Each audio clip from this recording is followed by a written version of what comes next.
People Real Matters. I am Diana Tulchinsky. This is my first guest, Josef Puehringer, owner of Crystal Cave.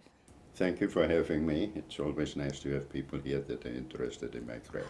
Josef, please tell me about your earlier life in Austria. Like, how was your childhood and high school? What inspired you to be a craftsman?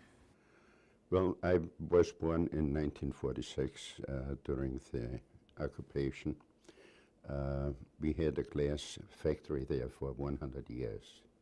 And as a child, the factory was all fenced in, but my best friend at the time, I was just about 6 or 7 when I lived next door to the factory, my best friend was the electrician's son.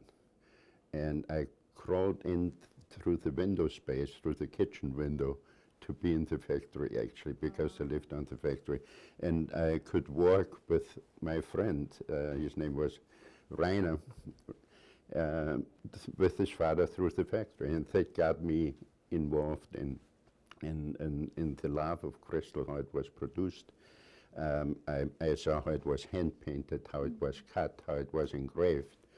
So when I was 13 years old and it was ready for me to learn a trade, I chose to go to the glass art school in Kramsach, Tyrol. I finished 3 years in Kramsach. I was the youngest one ever to enter school. Did you have trouble, like, in math or reading or the language skills? Because my language skills were a little, how should I say, a little behind. My father was an American soldier, yeah, and my family was a very proud family, but I was the best child, so I was treated accordingly, and I had to learn to deal with it. how did you like art school? What happened in Austria? Art school was for me a relief. I always liked art. I always drew from a child on. I always drew. And it was fascinating for me because we went into other medias too. I did it in those days also. A lot of watercolors, okay, nice. And I did a little bit of wood carving. Oh, okay. We did a lot of mountain climbing. Oh, we were in Tyrol. And then the yeah, hills. it was for me. It was a pleasure just being there, and we had the best teachers in the world. My teacher was the old master from Lobmeier in Vienna, and they were responsible for opening the school. The teachers that we had were mostly Bohemia, Silesia. Bohemia, all the old old masters were put together after the war to create that school. I was very lucky to have a teacher like that. Why did you choose America of all the countries in the world from Austria?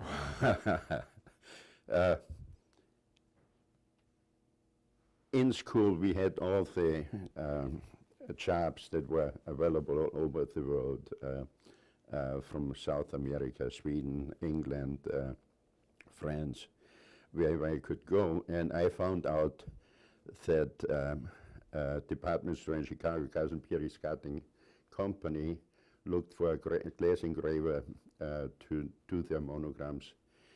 And I got the job. A lot of people applied for it. I was lucky to get the job. So they were selective Carson Pierre Scott at that time. Yeah. And I wanted to come here to find my father, as simple as that. Did you have any relationship with him, or? I found him very late in my life because he was already dying at that point. Family didn't want me to go there. Mm-hmm.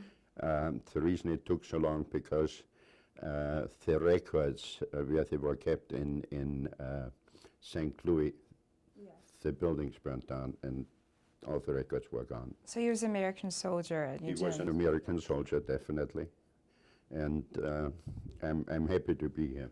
Okay. Very happy to be here. It took me a while to get acquainted. I started with very low minimum wage, $2.25 in those days. Yes. Was hard to make a living, but I was happy to be here and go on with life. Oh, okay. So were you in downtown Chicago, or? I was on the 7th floor. In fact, I still have people coming today that knew me from way back. And I did glass repair for them and monograms and everything. It was for me a learning time, and it was a beautiful time. Please tell me, how did you end up going from downtown Chicago to going to the suburbs? When they had when Martin Luther King died, they had the demonstrations in Chicago, and my workshop actually burned down 3 times. 3 times. Yeah. The glassware was so black you couldn't hold it anymore, and I didn't feel safe. Did you see Daley at all, Daley's father? Mayor I met Daley's- him. You met him? I met him, yeah. We started for Austria once the Christkindl market at Navy Pier at the time, and I was part of that in the beginning, and I had a booth there showing, and I met Mr. Daley a couple of times, also his son. So Chicago politicians are nothing new to me. No, Yeah, you're not yeah, into the Chicago yeah. machine. And they all received awards that we Yes. engraved, you know. When did you open the Crystal Cave in Glenview? When I quit Carson's then, I was lucky to get a job in Rogers Park from a gentleman who actually escaped from Hungary through the revolution. Yes. And he was treated so well in Austria, me being Austrian, he gave me the job when he retired. Oh, so And you were... I made, at that time, from next to nothing, $2,000 a month and had a free apartment. That's But so I took nice care of 5 salary in buildings the at the 60s. time. And one of the buildings that I had as a janitor, and now you call it something else. Maintenance. Yeah. But one insurance man retired, and I said to the landlord, listen, give me those 2 offices. Yes. I do the work for nothing. So I bartered my first Oh, wow. first workshop, and I had a doctor there, and that was in 1969. I then incorporated my business, and a doctor told me, he was a very nice gentleman, if you're so talented, he said to me, if you want to make money, you have to go where the money is. And I said to him, very naive, well, where's the money, you know? So he said, you open up a business from Evanston to Lake Forest, and you will do well. That was your spark to be an And that's how I entrepreneur. started in Wilmette. I finally found a place that I could afford, that I thought I could afford. I had only enough money left when I retired, when I opened up the business for 1 month rent. Oh, wow. And I heard people had bets that didn't give me more than 6 months to last. What type of engraving? What's the difference There between are 2 stove types of and... engraving in those days. Now we do a lot more. In those days, you had either copper wheel engraving, which is Steuben type, or stone wheel engraving, which is more commercial. It's a faster type of engraving. And I had to learn both in school. I did both in different refineries in Austria before I came here. So I was experienced enough. And one of the reasons I also had to break Carson, because I felt too much of an artist, and I didn't want to do monograms all my life. And the first piece that I ever did, just to get back into it so I wouldn't lose the feeling, because, was a vase that I bought from an old Swedish glass cutter. He had quite a bit of stock when he closed down, of Tiffin glass from Tiffin, Ohio. And it's a beautiful vase, about the same height and in a light blue. And I engraved a knight, the death, and the devil, about that big. And I gave it to my mother in Austria, and when she died, that was the only piece I brought back. It's in my home. Is this computerized? Like, when did you learn to the Macintosh, how successful digital design is? Like, when did you buy your first Macintosh? Or When we started at first to sandblast, we had masks made in Arizona. And that was too cumbersome. And when we had a rush shop and we needed Federal Express to ship back and forth, it became much too expensive. And I finally forced them in to show me how to do it. Oh, okay. So Okay, and that's how it all started out. The first things we did were very primitive. I mean, so primitive I don't even want to look back and see my old work. But did you go to any seminars or like any colleges to learn this design or how to learn the computer? Did you have any skills or? I had a gentleman who was very knowledgeable in terms of, and he came out from the magazine industry, okay? He was okay Photoshop, but in terms of drawing and being an artist, he was not, how should I say, I demand perfection in my work. He wasn't that perfect. And I knew if I wanted to go on, I had to teach myself, basically. When you run a business, okay, however large or small, it's not that you can just take off and go to school. I did, yeah, in the beginning I had a tutor to learn English, and because my English was not up to par yet to run a business.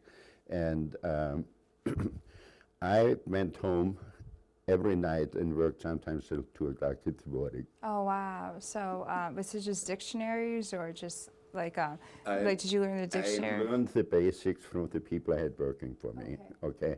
But none of them could do the drawing. So I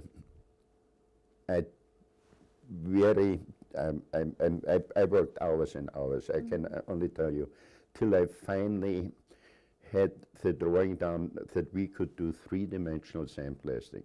And that revolutionized my industry. We can now do a piece like the Chicago skyline here, for instance.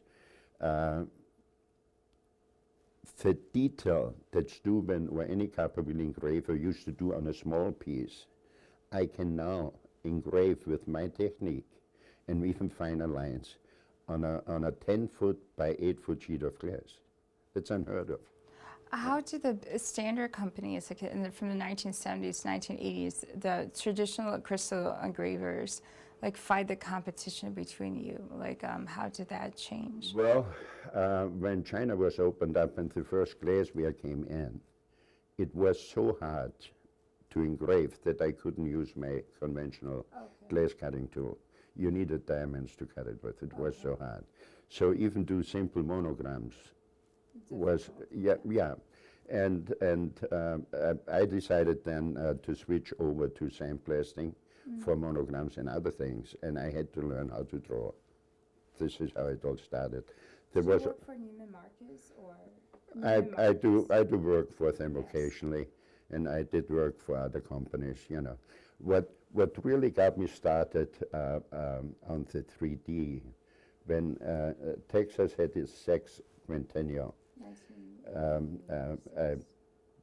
Waterford came to me and said the Irish didn't make a sample. So they came to me and I designed it for them, and it was a simple star with a boat charging through, and then I had to produce 2,500 pieces.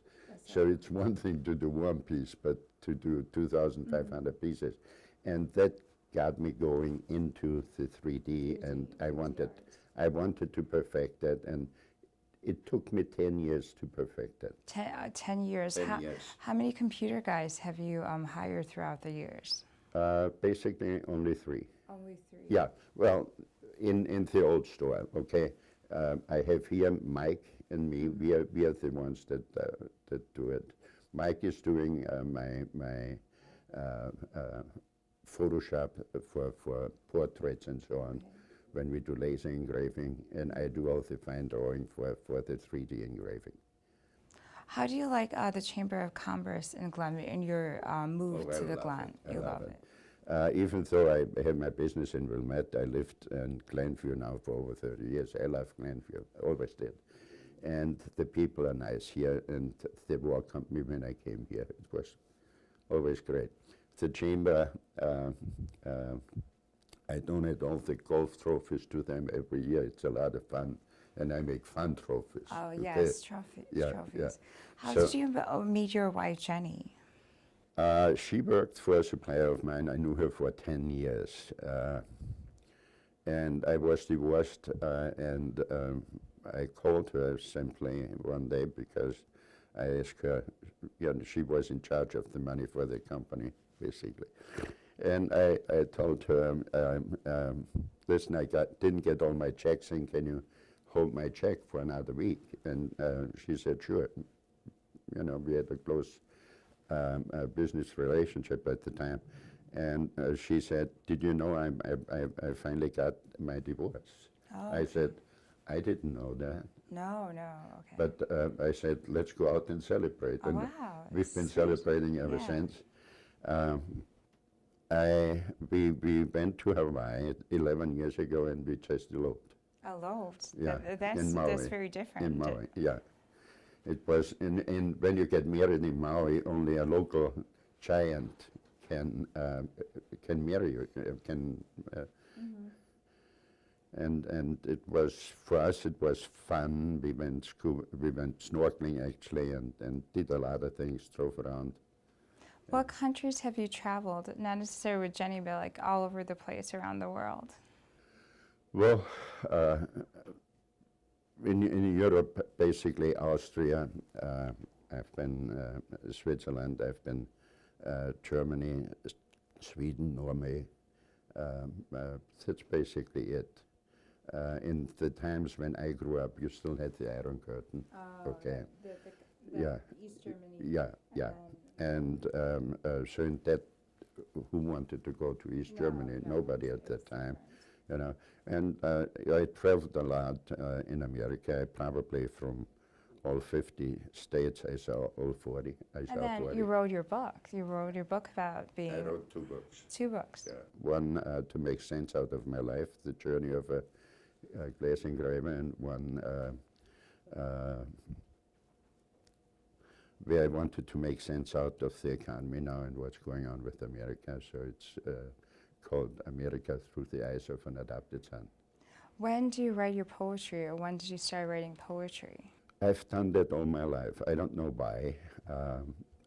It's just, there's something in me that I want to express myself. I do it through poetry at times, and you read some in my first book. How did you like Austria when you came back from the adopted son to go into East Germany when you became a businessman? Like, how did you see East Germany and then like Europe through the times? One thing, when the Iron Curtain fell, Germany, West Germany, gave up a lot. They maybe gave up 20 or 30 years to get East Germany into the system again. And now you have in East Germany all the new buildings, all the new roads, and West Germany suffered because of it, okay? But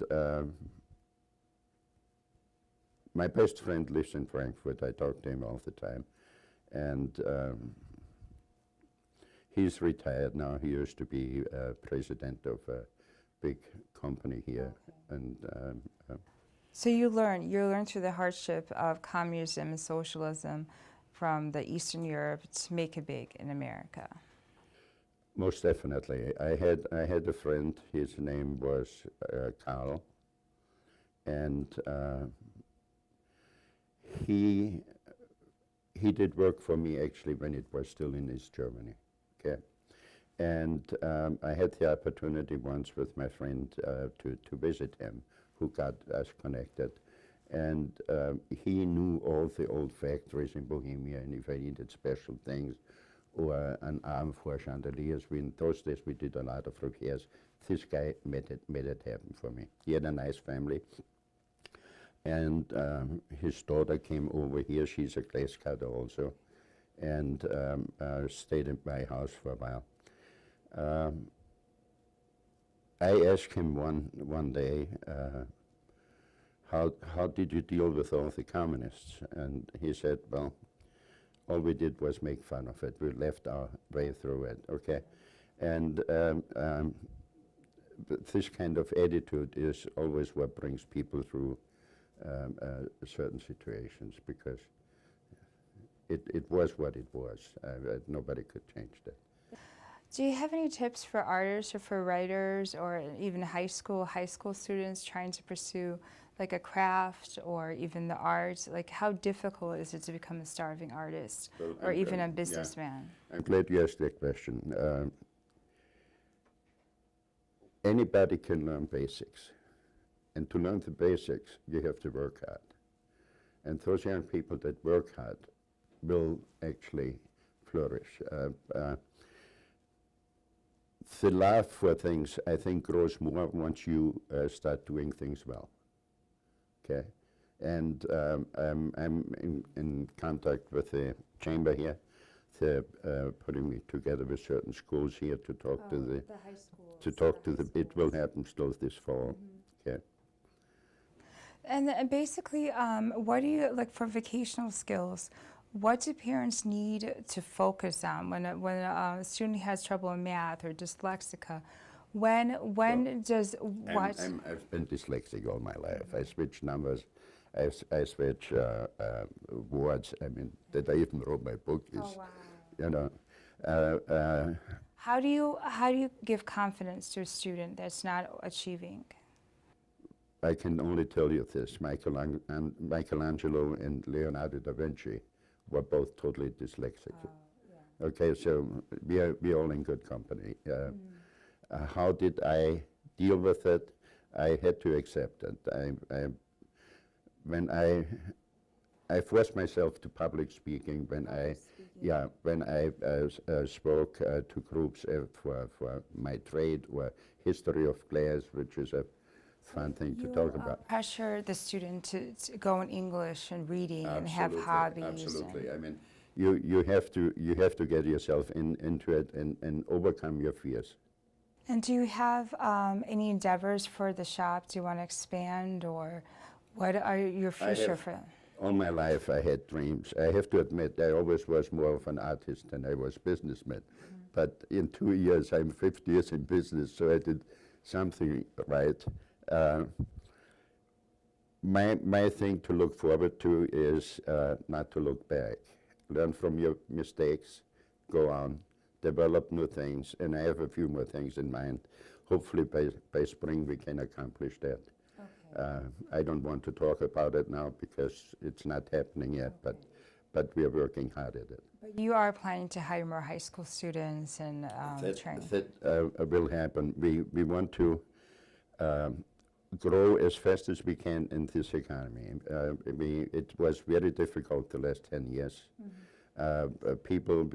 Young people we hired didn't really totally have the ethic. They all wanted a job, but they had to also produce. And we are a team here. We're a small team, but everybody works out here. Yes, okay? Yes. And people know right away if they fit in or not. Mm-hmm. And once they come with attitude, we cut the millennials had problem adjusting. And basically, do you plan to travel with your children, grandchildren, anywhere? Definitely, yeah. I traveled with my children to Europe in the earlier days. Not as often as I would like to. I didn't have that much money, you know. But I had places in Wisconsin. We went up there in summertime and wintertime. I always tried to be the father, you know, that I thought should be, but I had to learn the hard way also, since I didn't have a father, you know. So I had to unlearn a lot and to learn new things. I did. I went on a path of personal growth for many years. Thank you, Josef, for this conversation. It's a pleasure for me to have you here. I'm always happy when people are interested in my work, which is probably a dying art in this day. Okay, so I'm one of the last of the Mohicans, so thank you for coming. I appreciate it. Thank you for watching Real People, Real Matters. This is Diana Tulchinsky. Please watch us again. Thank you.